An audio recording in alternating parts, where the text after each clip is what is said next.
I am the true heiress of the Sioux family, lost and recently found, yet coldly neglected until I saved a black snake, which vowed to repay my kindness by granting me a wish. Just as I was about to speak, dense streams of bullet comments flashed before my eyes. Stop, the fake heiress has bound a double effect system. If you wish for her to receive double benefits, you'll suffer backlash. Got it, so you want double the happiness. I smiled faintly at the snake immortal. My first wish is to sleep 10 hours every day. My second wish is to always maintain a weight of 100 pounds. My third wish is to have my period last a full 7 days every month. Just a mere double. Then let me give you an immersive experience of the joys of never waking up, becoming as fat as a ball, and bleeding non-stop. My moment for revenge has finally arrived. The back hill of our villa is usually deserted. Not even ghosts come here. If I hadn't been punished, I wouldn't have come to this godforsaken place.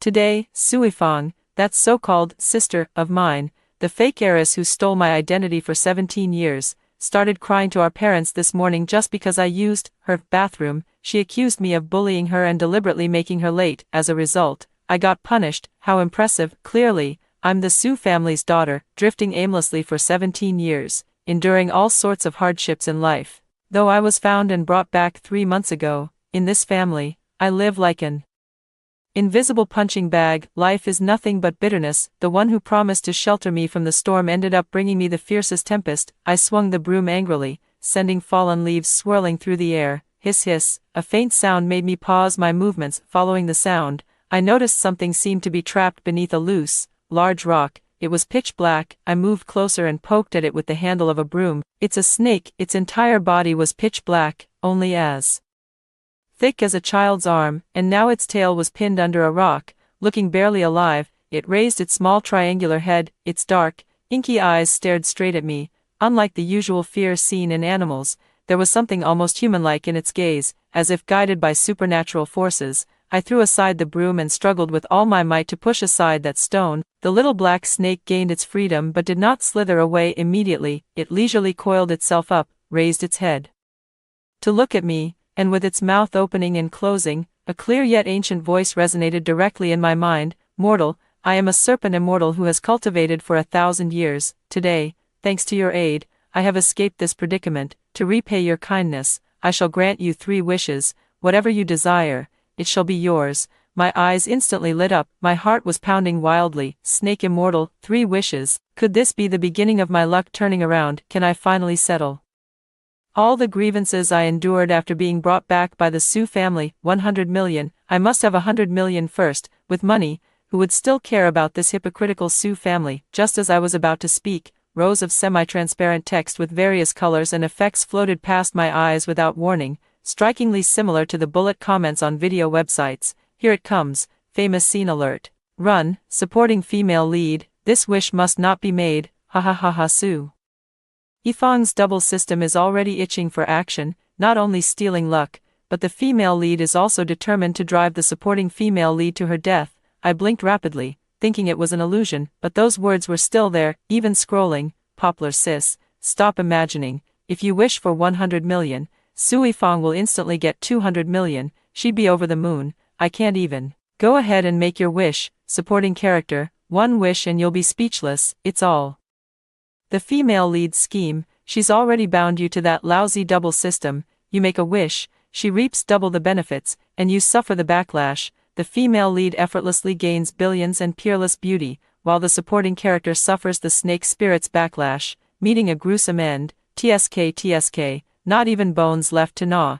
Who understands Suifang's joy of effortless gains? The 100 million that was on the tip of my tongue got stuck in my throat, and cold sweat instantly broke out. Double system. Suifang, I wished for her to receive double, and I suffered backlash. A chill surged from the soles of my feet straight to the crown of my head. No wonder Suifang's luck became absurdly good after I returned.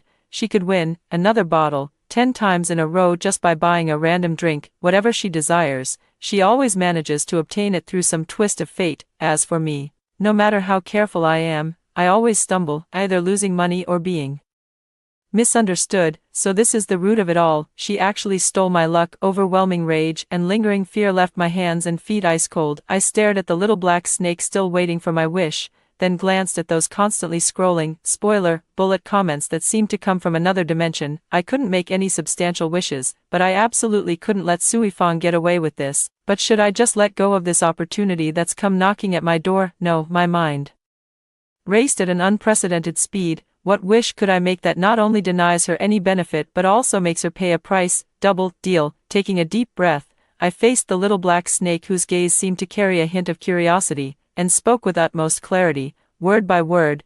Great Snake Immortal, my first wish is, from this day forward, I hope to sleep a full 10 hours every day, enjoy deep sleep, and wake up feeling completely refreshed. Damn, that's it, what happened to the promised 100 million, girl? Snap out of it. Wait, sleeping 10 hours a day, double that, wouldn't Suifang have to sleep 20 hours? Something seems off here. A faint trace of surprise seemed to flicker in the little black snake's eyes, but it still nodded. Granted, I sneered inwardly and continued. Second wish, I hope my weight stays at exactly 50 kilograms forever, unaffected by any factors and never changing. 50 kilograms, that's fine for a girl, but double would be 100 kilograms. Oh my god, locking in a 200-pound weight, that's adding insult to injury. Suifang cares the most about her appearance. My third wish, I practically hissed through gritted teeth, laced with icy malice, is that my period comes on time every month, with enough flow, and it must last a full 7 days. 7 days, double that would be 14 days, but a month only has 30 days, sis, bleed her brains out. And if the supporting female character usually has heavy flow, then the female lead's anemia isn't just a dream. Ha ha ha, I hereby declare that from today onward, Bai Yang is my internet spokesperson. No, wait, my wish spokesperson. Damn, you're ruthless, girl. This wish basically means Suifang won't wake up, will get fat as a pig, and cry from blood loss. The little black snake quietly watched me for a few seconds. Its gaze seemed complex for a fleeting moment before returning to its usual calm. As you wish. As soon as the words fell, I felt as if some invisible shackle had been placed upon me. Or perhaps some kind of connection had been established. At the same time, a faint warmth flowed through my body. The 3 wishes have already taken effect. I watched as the little black snake nodded slightly, then transformed into a wisp of black smoke and vanished. The back mountain remained silent, with only the rustling of leaves in the wind and the gradually fading barrage of comments that had saved my life before my eyes. I stood still, clenching my fists. No longer was fury churning in my chest, but rather a thrilling sensation brimming with intense anticipation. Suifang, my dear sister, didn't you love doubling things? Then savor to your heart's content this special double gift package I've prepared for you. Our game has only just begun. At 6:30 the next morning, my biological clock woke me up right on time. How strange. Normally in this house, my sleep quality is terrible. I wake up at the slightest sound and feel groggy afterward, but today I feel like I've been charging all night, refreshed in spirit and clear-eyed in mind. Even the sparrows on that crooked-neck tree outside the window look considerably more handsome. Is this the power of 10 hours of deep sleep? Love it, love it. I got up and freshened up in a rather good mood, then changed into my school uniform. The atmosphere in the dining room felt a bit off as I went downstairs. Suifang hadn't come down yet. Mother Su, my biological mother, was anxiously looking at the staircase. What's wrong with Ifang? She's usually down by this time. She's going to be late today. Father Su remained silent, just frowning as he flipped through the newspaper. My so-called brother Su Mingyu was yawning impatiently while stirring his milk with a spoon. I quietly took my seat and started nibbling on a steamed bun. The meat filling today seems exceptionally fragrant. After another 10 minutes, Mother Su couldn't sit still anymore. No, I have to go up and check. Just as she stood up, there was movement at the staircase. They saw Suifang holding onto the railing, staggering down step by step. She wore an exquisite lace nightgown, yet her hair was as messy as a bird's nest, and her usually meticulously maintained face was now deathly pale. 2 enormous dark circles under her eyes rivaled those of a national treasure. Mom, she said hoarsely, her voice thick with nasal congestion, I'm so sleepy. I feel like I just closed my eyes. Mother Su hurried over. Oh my dear, are you sick? You look so terrible. Suifang weakly waved her hand, her eyelids drooped heavily, almost falling asleep standing. I don't know, just so sleepy, my whole body feels weak. She staggered to the dining table, nearly face-planting into the bowl of oatmeal in front of her. Su Mingyu scooted away with a look of disgust. Ifang, were you out stealing at night? You look so exhausted. Seizing the moment, I put down my steamed bun and said in an utterly sincere tone, clearly enunciating each word, "Sis, your dark circles are so heavy they're practically dragging on the floor. Have you been studying too hard? You should take care of yourself." Sui Fang abruptly lifted her head, a flicker of irritation flashed through her drowsy eyes, but more than anything, it was an irresistible drowsiness. She opened her mouth to say something, but instead couldn't suppress a massive yawn, tears streaming from her eyes. "Ha ha ha, here it comes. Double sleep experience card, forced to sleep 20 hours a day. Who could possibly handle that?" Bai Yang's concern cuts deeper than any blade. "Sui Fang, I'm so sleepy, I'm so angry, but I can't say it." Father Su finally put down his newspaper and glanced at Sui Fang, his frown deepening. "What kind of behavior is this? Hurry up and eat, then go to school." In the end, Sui Fang was half carried, half supported by Mother Su and stuffed into the car. On the way to school, I sat in the passenger seat, watching her head nod little by little through the rearview mirror, like a chick pecking at rice. Several times she almost bumped into the car window. The driver couldn't help but remind her, "Young miss, perhaps you should sleep a bit more." The excitement continued when we arrived at school. The first class was taught by our homeroom teacher, who was just reaching the climax of his passionate lecture. So, the derivative of this function, snore, snन्न. A moderate yet distinctly audible snoring sound arose from the middle of the classroom. The entire class fell silent. Everyone turned their gaze toward the source of the sound in unison. Sui Fang, she was sprawled across her desk, sleeping so soundly that drool was about to drip onto her brand new textbook. The homeroom teacher's face instantly darkened like the bottom of a pot. "Sui Fang." Her desk mate quickly nudged her. Sui Fang jolted awake, lifting her head in confusion, a glistening strand still hanging at the corner of her mouth. Is class over?" Someone couldn't hold back their laughter first. Then, the entire classroom erupted in barely suppressed chuckles. Classroom snoring performance artist, homeroom teacher, "Is my lecture this sleep-inducing?" Sui Fang, "Who am I? Where am I? Double the sleep, guaranteed to knock you out instantly in any situation." The homeroom teacher fumed, chest heaving. "Sui Fang, stand up right now. What were you doing last night?" Sui Fang's face flushed crimson, stammering incoherently. Could she possibly admit that she had gone to bed at 9 last night, yet felt as if she hadn't slept at all, and was still dead tired now? She looked at me pitifully, her eyes brimming with accusation. I immediately returned an innocent yet slightly concerned gaze, mouthing silently, "Hang in there, sis." She was so angry she nearly rolled her eyes, but under the teacher's stern gaze, she could only bite her lip and stand up, enduring the stares of the entire class. And this was just the beginning. In the following days, Sui Fang completely became the school's sleeping goddess. Whether it was between classes, during lunch breaks, or even walking down the hallway, she could fall asleep anytime, anywhere. The teachers went from anger to resignation. Eventually, it reached the point where as long as she wasn't snoring, her presence was tacitly acknowledged. Her classmates' gazes also shifted from initial astonishment to teasing and sympathy. "Hey, do you think Sui Fang has narcolepsy or something? Who knows, but she looks really miserable. She used to be such a goddess." And now, sigh, listening to these comments, I turned a page of my book expressionlessly. Is it miserable? This is just the beginning, my dear sister. You've only tasted the first hint of the blessings from the first wish. Just wait, 2 other big gifts are rushing towards you at full speed. A week later, the school organized its annual health checkup. Holding my medical examination form, I went through each item smoothly without any issues. Height and weight are within standard range. Vision 5.2, blood pressure and heart rate rock steady. Even the nurse drawing blood complimented me on how easy my veins were defined. When it was Sui Fang's turn, things got hilarious. In front of the height and weight scale, "Stand straight, student," the school nurse reminded. Sui Fang mustered her energy and stepped onto the scale. The device beeped a few times before announcing, height 165 centimeters, weight 50 kilograms. Several classmates nearby whispered, "That can't be right, didn't Fang say she's always maintained 45 kilograms,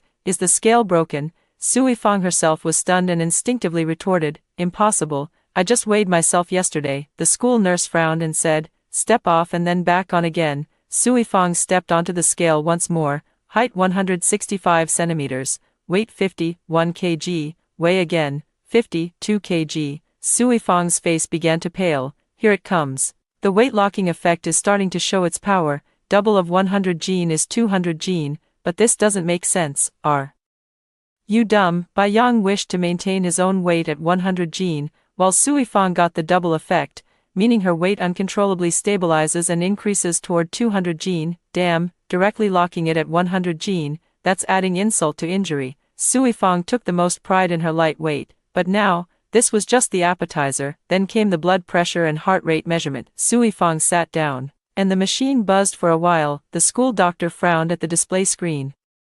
Classmate, haven't you been resting well lately? Your heart rate is a bit fast, and your blood pressure is slightly low. Sui Fang stammered. Next came the blood draw. When the needle went in, Sui Fang sharply inhaled a cold breath. It wasn't pain, but rather a sudden, indescribable weakness that made her vision go dark for a moment. Finally, all the reports were compiled. The school nurse held Sui Fang's stack of test results with a serious expression. Sui Fang, many of your indicators are hovering at critical levels. Look at this, and this. Although they don't meet the criteria for disease, they're far from ideal. Have you been staying up late regularly, eating irregularly, or under too much stress? Sui Fang stared at the wildly fluctuating arrows on the report, her hands trembling. She usually pays the most attention to skincare and maintenance. These things have always been beyond reproach. Medical report. I love defeating you in the field you're most confident about. All indicators are teetering on the edge of normal values. School doctor, in all my years of practice, I've never seen such perfectly balanced suboptimal health. Brilliant reverse operation of doubling health wishes. On her way back to the classroom after the physical examination, Sui Fang was so absent-minded that she almost bumped into the doorframe. I, timely, gave her a hand. My voice was neither too loud nor too soft, just enough for a few nearby classmates to hear. Sis, is your medical report okay? You look as pale as if you've got a terminal illness. What did the doctor say? Is it serious? The tone was full of worry, full of concern. Sui Fang abruptly shook off my hand, her eyes looking like she wanted to devour me. Shut up. Her reaction, in the eyes of others, was nothing short of sheer fury. Why is Yifang acting like this? Bai Yang was just concerned about her. The medical results must be really bad. She's completely lost her composure. I always thought she had a good temper, but now, Sui Fang listened to the surrounding whispers, her chest heaving violently, yet she couldn't utter a single word. What could she say? Admit that she was cursed by someone's wish. Returning home from school in the afternoon, Sue's mother greeted her as usual, first inquiring about her beloved Yifang. Fang, how was the physical exam today? Everything all right? Sui Fang bit her lip and handed over the report, her eyes instantly reddening upon seeing the indicators marked with arrows. Mrs. Sue immediately exclaimed, "Oh dear, what's going on, my precious daughter? How did your health get like this?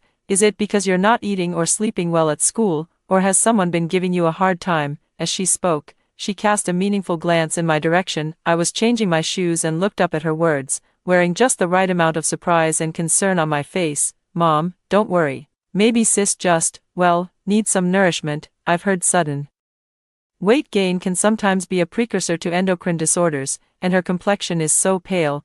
Could she be anemic? She should eat more red dates and pork liver." With every word I spoke, Sui Fang's face darkened further. "Oh, right," I added as if just remembering, delivering the most crucial line while, accidentally, glancing at Sui Fang's pants. "Sis, lately, isn't your period coming soon? I think you might be leaking a bit. The back of your pants looks discolored." Sui Fang sprang up instantly, reaching back to feel her bottom, her face turning as colorful as a painter's palette. Sue's mother was also startled. She quickly pulled her upstairs. Hurry, go change your clothes. What's going on? The timing isn't right." Watching their flustered figures retreat upstairs, I leisurely picked up my school bag and headed to my room. Very well, I usually have a heavy flow, on the heavier side, and now it's doubled. I wonder if Sui Fang can handle it. Ever since the medical report came out, she's been treated like fragile glass at home. Her mother stuffs her with tonics 3 times a day, what with donkey hide gelatin, bird's nest, and ginseng.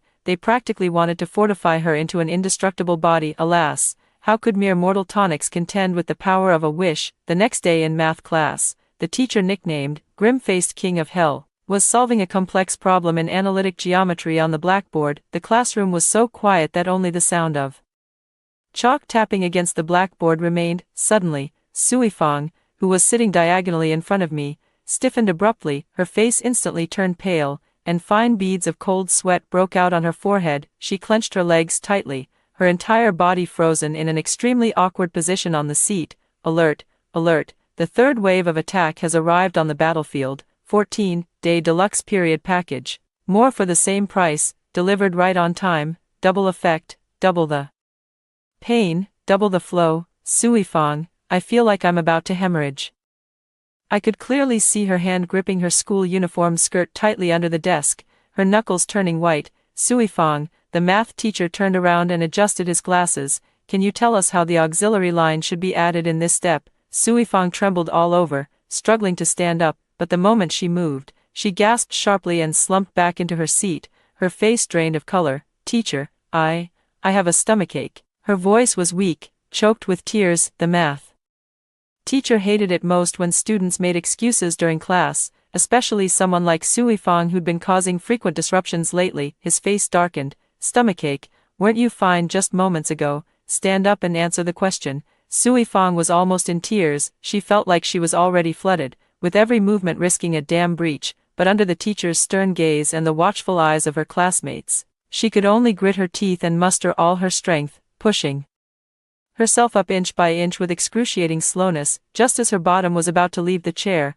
plop, a faint, wet sound was particularly clear in the silent classroom. Sui Fang's movements froze completely, her entire body seemed flash-frozen. The entire class is shocked, the math teacher is shocked. Then, a faint smell of blood began to spread. The girl sitting next to Sui Fang was the first to react. She looked down and instantly widened her eyes, letting out a short, startled cry. Ah! There, on Sui Fang's light blue school uniform skirt, was a shockingly large, deep red stain spreading ominously, and the stain was visibly expanding at an alarming rate. Holy shit, live broadcast, is this traffic? Did someone leave the faucet on? Double the effect, truly living up to its name. Sui Fang, let me die for a moment first. The entire class instantly erupted into chaos. Oh my god, so much blood. Sui Fang, she's leaking, this much blood, is she dying? Call the school nurse, quick. Sui Fang stood rooted to the spot, trembling all over, her face turning from deathly pale to ashen gray. She could feel the warm liquid flowing uncontrollably down her legs, she could hear the gasps and whispers of her classmates around her, and see the math teacher's expression shift from anger to shock, then to utter embarrassment. She had never been so humiliated in her entire life. Finally, it was the girl sitting next to her who reacted quickly, taking off her own coat to wrap around Sui Fang's waist. With the help of another girl, they practically carried the soul-departed Sui Fang, fleeing the classroom in utter disarray. After they left, the faint scent of blood still lingered in the classroom, along with the lingering awkwardness and whispers that refused to fade. Oh my god, that scared me to death. I thought something terrible had happened. That's way too intense. Does she have some kind of illness? She's bleeding so much. She wasn't like this before. Things have been really strange lately. The math teacher cleared his throat twice, trying to maintain order. Quiet, quiet, let's continue.